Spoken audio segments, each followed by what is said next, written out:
Good evening, ladies and gentlemen. Today, I'm going to discuss with you a little bit different subject with relation to architecture. සුබ සන්ධ්‍යාවක් නොනවරණ මහත්තුරුනි. අද දින මම සාකච්ඡාවට බඳුන් කරන්න යන්නේ වාස්තු විද්‍යාවට ඉතාමත් ළඟින් සම්බන්ධ වන මේ විනෝදාස්වාදය එහෙම නැත්නම් විවේකාස්වාදය කියන විෂය. Before I start my formal presentation, I would like to highlight the difference between natural environment and the built environment. We all know we are products of nature. So we have two kinds of nature. We can see natural environment and man-made environment. අපගේ වටපිටාව දෙස බැලුවොත් අපිට පේනවා අපගේ ඒ ස්වභාව ධර්මය එහෙම නැත්නම් පරිසරය සැදලා තියෙන්නේ එක්කෝ ස්වභාවික පරිසරයෙන් එහෙම නැත්නම් නිර්මිත පරිසරයෙන්.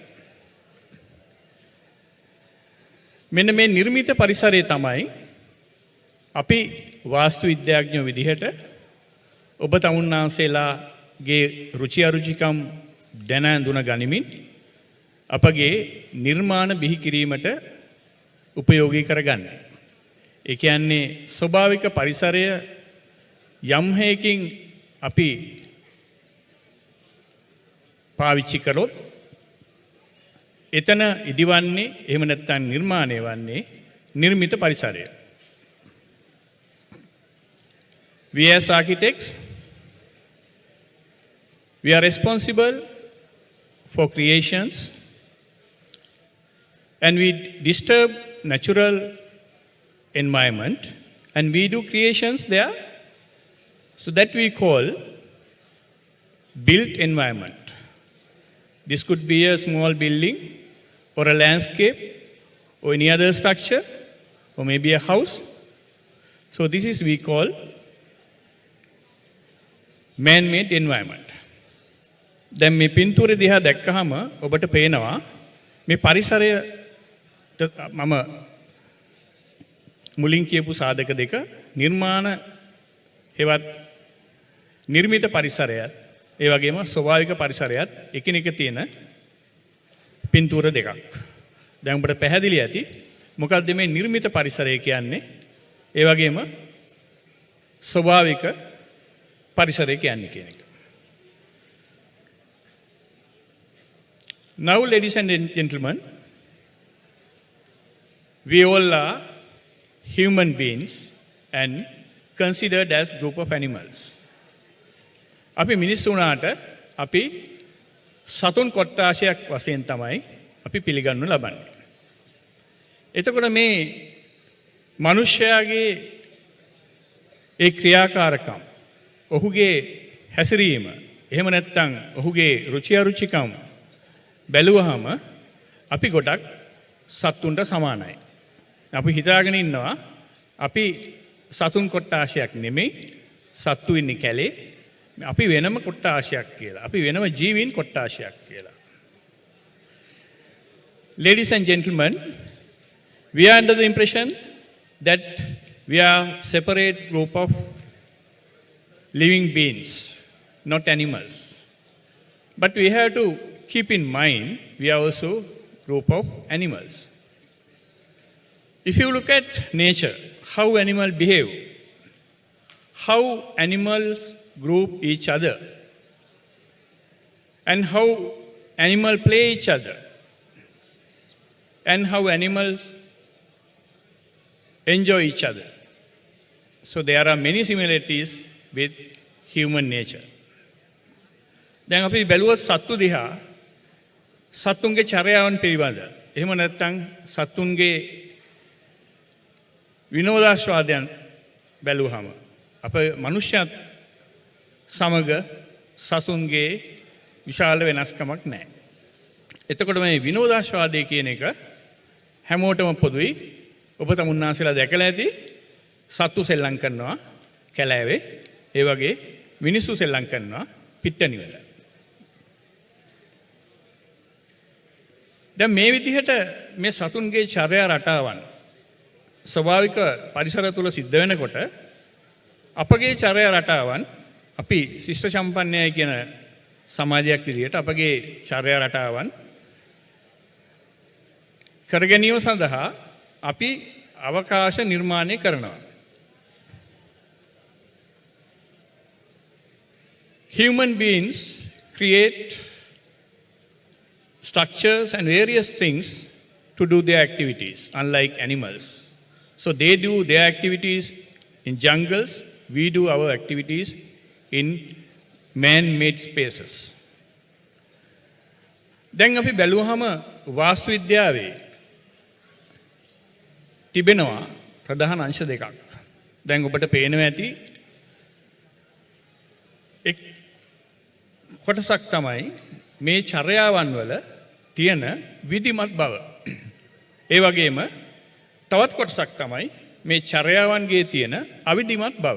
දැන් විධිමත් අවිධිමත් කිව්වහම ඔබට තේරෙනවා ඇති මේ වාස්තු විද්‍යාවේ තියෙනවා විධිමත් කොටසක් සහ අවිධිමත් කොටසක්. දැන් අපිට පේන හැමදේම වාස්තු විද්‍යාව නෙමෙයි. අපිට පේන හැමදේම වාස්තු විද්‍යාව කියලා හඳුන්වන්න බෑ. ඒ වගේම ඒ හැම නිර්මාණයක්ම කරලා තියෙන්නේ වාස්තු විද්‍යාඥයොත් නෙමෙයි. දැන් ඔබට තේරෙනවා ඇති දැන් මේ කොළඹ අපගේ අගනගරේ තියෙන මුඩුක්කු නිවාස පේලියක්. ඒ වගේම අනිත් පසින් තියෙන ඔබගේ වම් පසින් සැලසුම් කරන ලද නිවාස පේලියක්.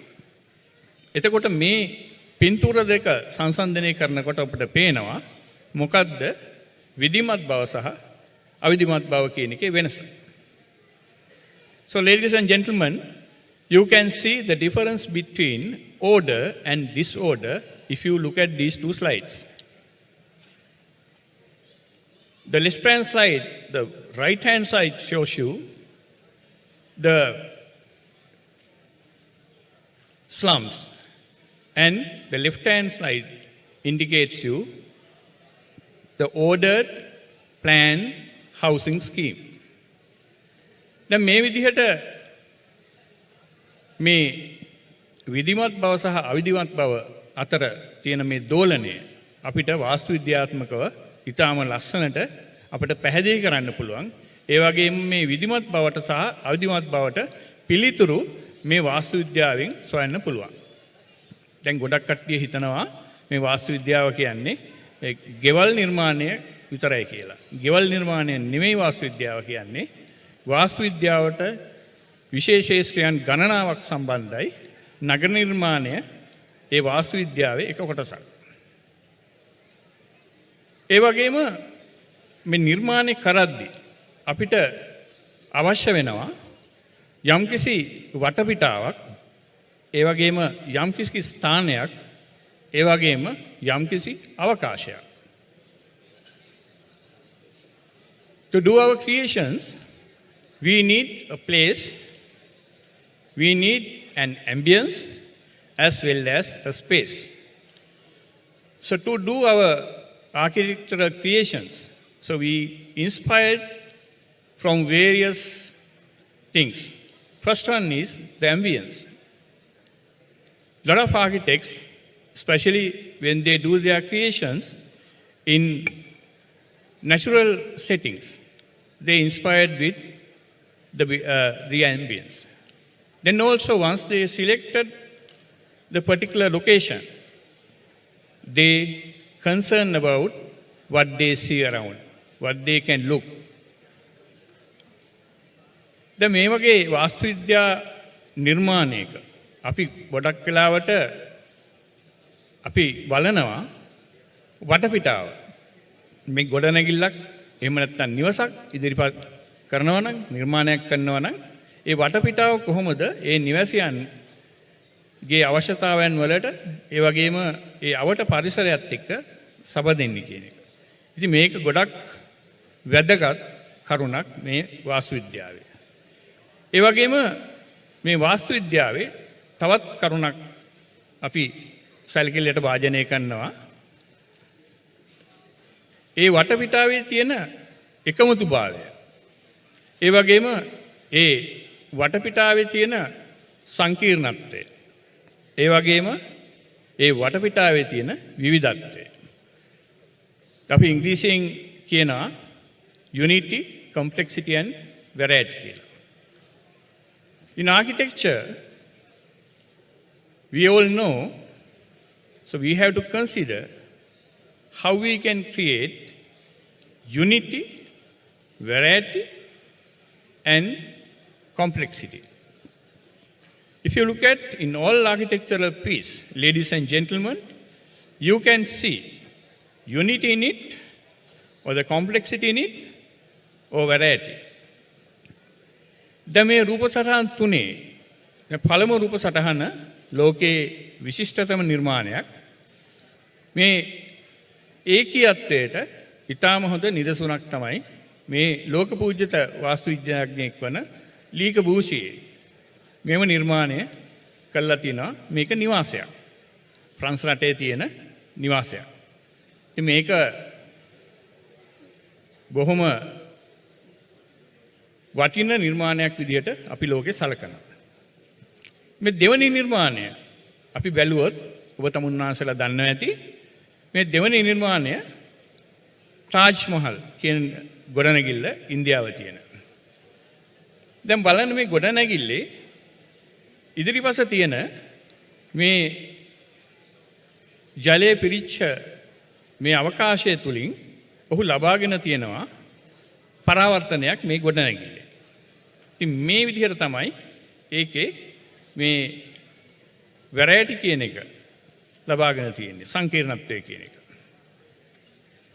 ඒ වගේම ඊළඟ පින්තූරෙන් අපි දකිනවා ප්‍රංශ රටේ තියෙන පොම්පිඩු සෙන්ටර් කියන ඒ ගොඩනැගිල්ල ලෝක පූජිත රිචඩ් රොජර්ස් ඒ වගේම රෙන්සෝ පියානෝ කියන ඒ ශ්‍රේෂ්ඨ වාස්තු විද්‍යාඥයන්ගේ නිර්මාණ. දැන් මේව දිහා බැලුවහම අපිට තේරෙනවා මේ වාස්තු විද්‍යාවේ අපි බලන්න ඕනේ මොන මොන කරුණුද කියලා. The first picture depicts you the example for the unity, and the second one follows with the variety, and the third one depicts you the complexity. So this is how architects consider various philosophies, various theories when they do their creations. දැන් අපි කතා කළොත් මේ කරුණු කාරණා වලට පරිබාහිරව දැන් අපි හඳුනාගෙන තියෙනවා මේ වාස්තු විද්‍යාව කියන එක භාෂාවක් කියන එක. දැන් ඔබ තමුන්නාන්සලා දන්නවා මේ භාෂාවකින් මොකද්ද කරන්න කියලා. Ladies and gentlemen, we have identified architecture as a language. So you all know what we use language, how we use language. What is the use of language? මේ භාෂාවක තියෙන අරමුණ තමයි සංවේදනය.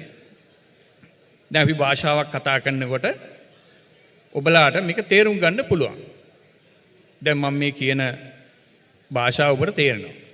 බහුතරයකට තේරෙනවා. ඒ වගේ මේ වාස්තු විද්‍යාවෙත් තියෙනවා වචන. ඒ වගේම හැඟීම් දනවන දේවල් මේ භාෂාවක තියෙන සියලුම අංග උපාංග වාස්තු විද්‍යාවේ තියෙනවා. දැන් අපි බලමු මේ වාස්තු විද්‍යාඥයින් මේ භාෂාව වාස්තු විද්‍යාව භාෂාවක් විදිහට පාවිච්චි කරනකොට මොන මොන දේවල්ද මේ භාෂාවේ උපාංග විදිහට පාවිච්චි කරන්න කියලා.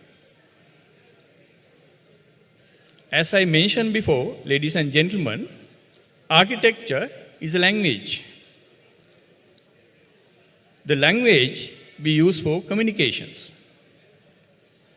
So in any language, we have words and sentences. So when you talk in the language, you can understand. If you know the language, you can understand what someone is trying to communicate. So if you look at the element or words in architectural language, so I can mention few of elements there. Color, shadow, sounds, smell, texture, scale, light and shades, proportion, solids and voids relationships, and materials. දැන් මේ වාස්තු විද්‍යාත්මක භාෂාවේ අපි කතා කරොත් මේ වචන විදිහට අපිට ගන්න පුළුවන් වර්ණ භාවිතය. ඒ වගේම සෙවණැලි භාවිතය. ඒ වගේම ශබ්ද භාවිතය. ඒ වගේම ගඳ සුවඳ. ඒ වගේම මතු පිට ස්වභාවය. ඒ වගේම පරිමාණ. ඒ වගේම ආලෝකයේ සහ අඳුරේ සියුම් වෙනස්කම්. ඒ වගේම පරිමාණය. ඒ වගේම ඝන සහ හිස් අවකාශ අතර තියෙන සම්බන්ධය. ඒ වගේම ද්‍රව්‍ය. දැන් ඔබට පේනවා ඇති ඔබ මේ වාඩි වෙලා ඉන්න අවකාශය දිහා බැලුවාම මේ ගොඩනැගිල්ලක අපි ඉන්නේ හරි මැද. දැන් ඔබ ඔහොම ඉඳගෙන උඩ බැලුවොත් ඔබට තේරෙයි ඔබ වගේ කී ගුණයක් මේ සීලිමට උසද කියන එක. දැන් නිකමට හිතන්න මේ සීලිම ගොඩක් පාත් වුණා කියලා.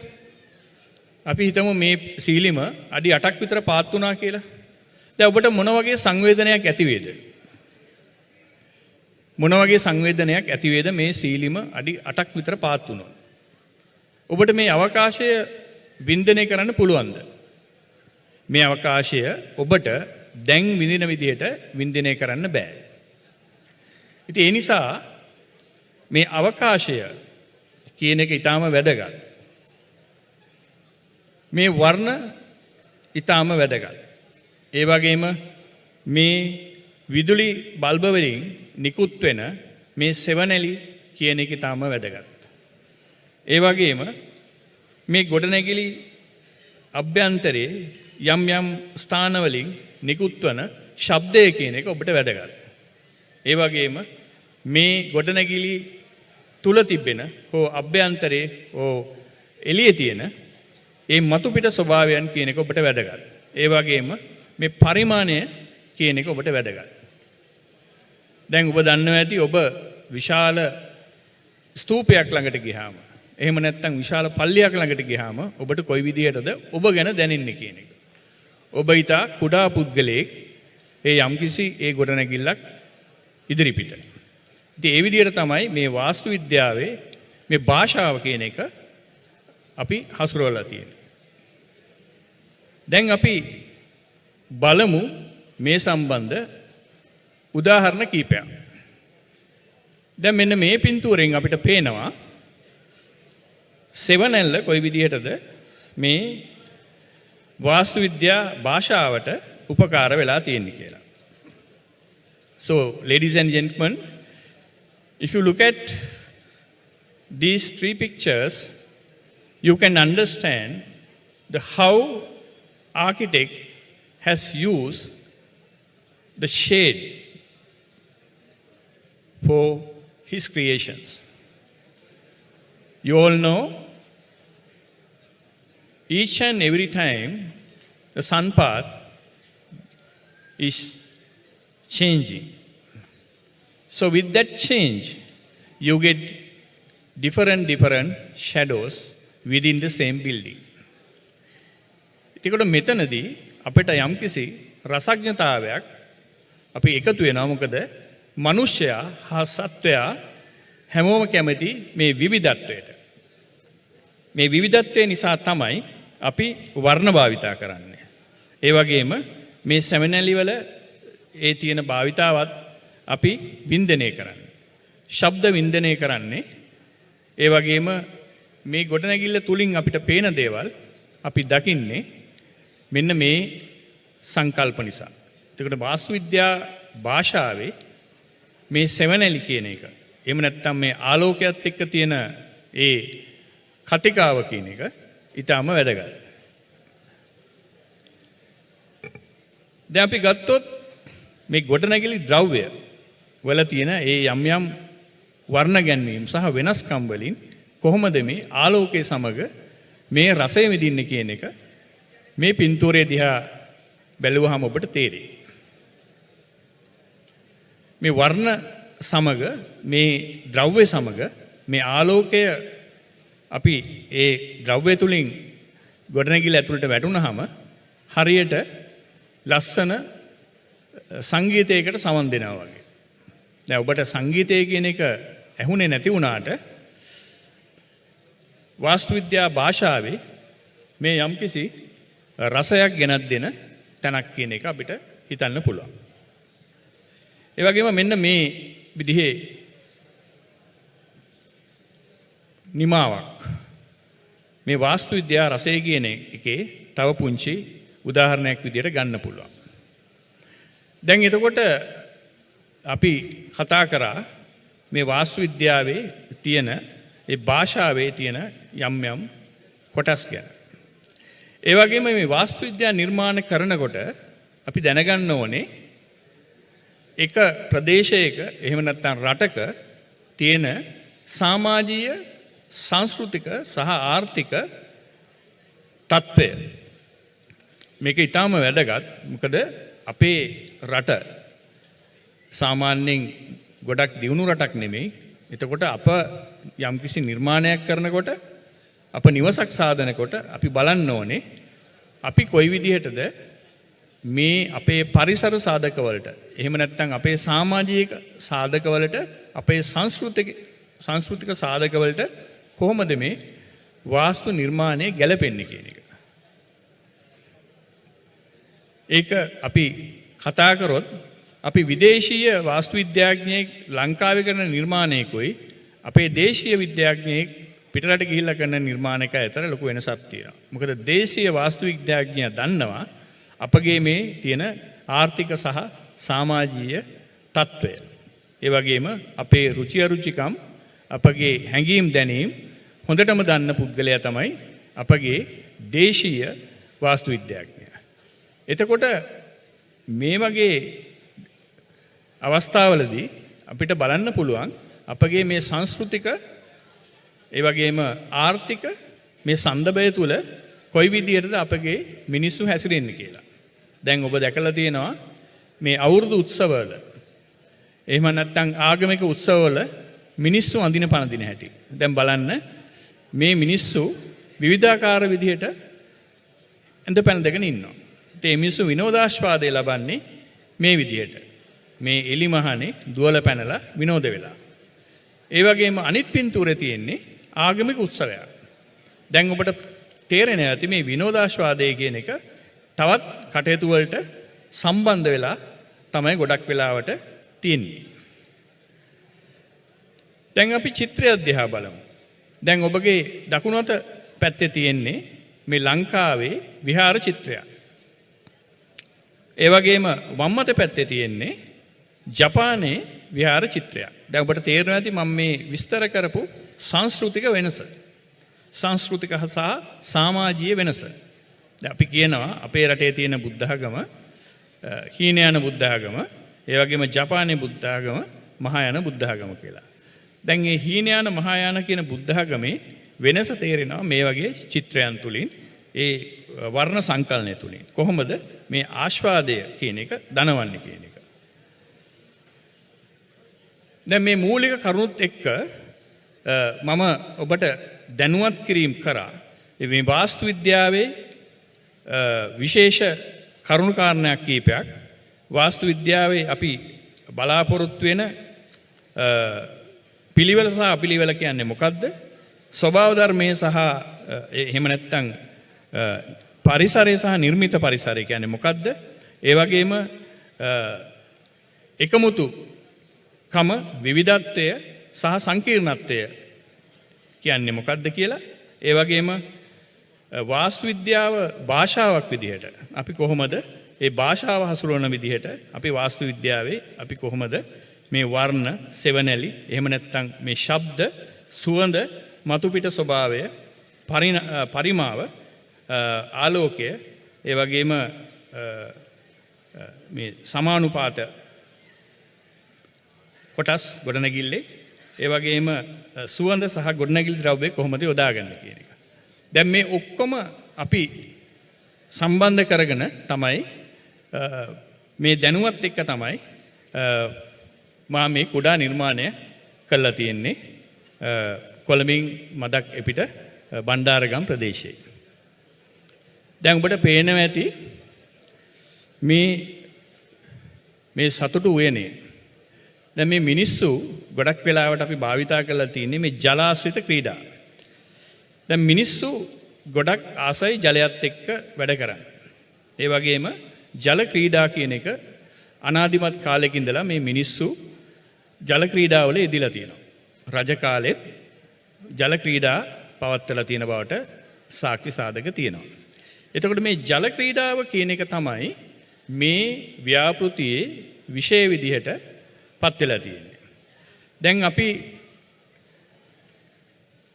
මේ සංකල්පය තුල දැන් ඔබට මේ පින්තූර වලින් තේරෙනවා ඇති මේ ගමක මේ කුඩා ළමයි කොහොමද ජල ක්‍රීඩා කරන්න කියලා.